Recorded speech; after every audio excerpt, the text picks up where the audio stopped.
Hi, we're Pam and Gilbert from Two Bikes for Adventure.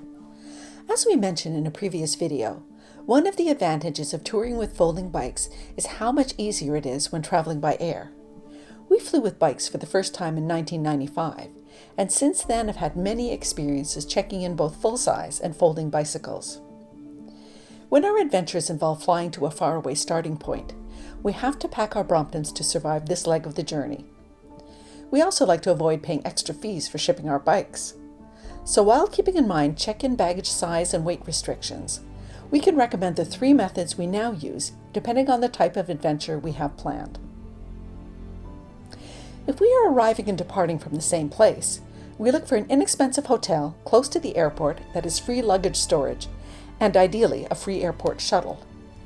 In addition to staying there our first night, we also reserve a night there at the end of our tour.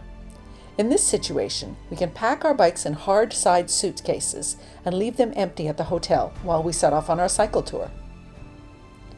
We use second-hand generic Samsonites. The suitcases look conventional, and as long as they are within weight and size limitations, are unlikely to be questioned by the airline. Hard cases provide a lot of protection to the bikes, although they may still be opened and the contents handled by security. Sufficiently large suitcases can be found on eBay or similar sites for around $25. We advise you start looking a few months before traveling and carefully note the dimensions. In contrast, the B&W Brompton hard case is much more expensive and much less subtle. It is also significantly heavier, so be aware that when packed, it may exceed the airline's weight limitation, triggering an extra charge. We have used suitcases for several of our Brompton adventures, and previously with our Birdie folding bikes. Some bicycle disassembly may be required, depending on the suitcase size and the bike type. For our Bromptons, we remove only the seat posts and right pedals. There is additional room inside, so we slip in items like tools that are not permitted in carry-ons. We always weigh our luggage before leaving home, and double-check the airline's weight restrictions. Another thing we've learned is to have an email confirmation that the hotel will accept our luggage storage for the dates required. Slightly less secure than a hard case solution, but also cheaper, is a cardboard box. Ideally, its aspect ratio will resemble that of the Brompton, so about 23 by 22 by 11 inches. We have found desktop computer boxes ideal for this. We have a contact in corporate IT who can provide us with barely used cardboard boxes of the right size for free. The same box can be used for multiple trips, but it usually starts showing significant wear and tear after 3 trips.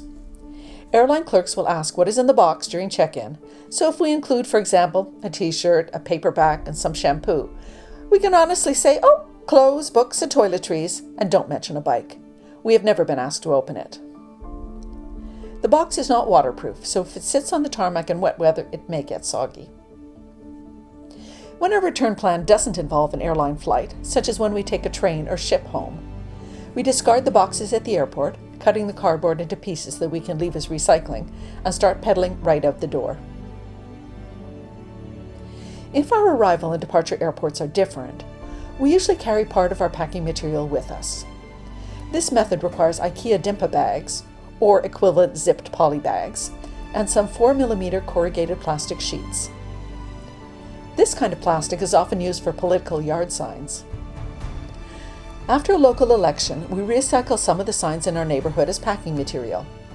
We would avoid selecting the name and face of a politician who is well known or controversial to prevent unnecessary confrontations.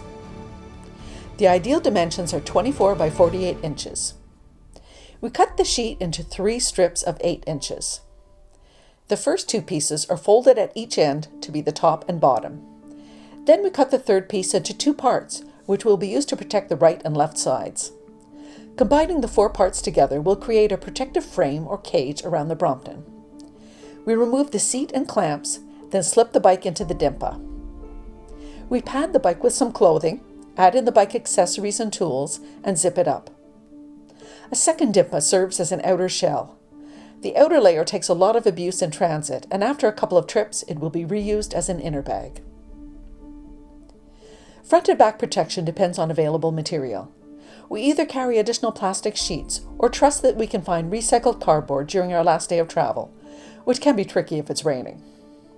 We have been known to go into grocery stores to request discarded cardboard or to variety stores to buy foam floor mats. Look for 24-inch square jigsaw-type pieces.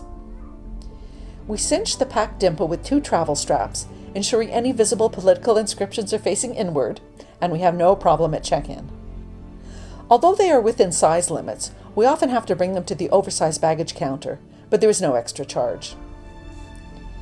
When touring, we fold the plastic frame pieces inside a Dimpa and add the straps and any extra material. We clip the package onto the back of one of our Bromptons. It's light and waterproof and can also be used to store groceries for our next meal. Note that a rear rack is critical for this option. Even when we use a suitcase or box for air travel, we carry a Dimpa on our trips to slip the bike into when we prefer not to be questioned. Of course, there are trade-offs between the level of protection for our bikes and how nimble and lightweight we want to be. Cost can also be a factor. For the highest level of protection, the hard case wins. But even if we plastered our luggage with "this side up" and "fragile" signs, there are no guarantees that our bikes will withstand the handling of air travel every time. So far, we have been able to deal with any minor damages. When we consider weight and size, the hard case is the loser and the Dimpa wins big for portability and flexibility. Of course, if free boxes are available, they provide a compromise for robustness. But if there's no place to store them, they are a one-shot deal. We hope that sharing these options helps you work out the logistics of your next folding bike adventure.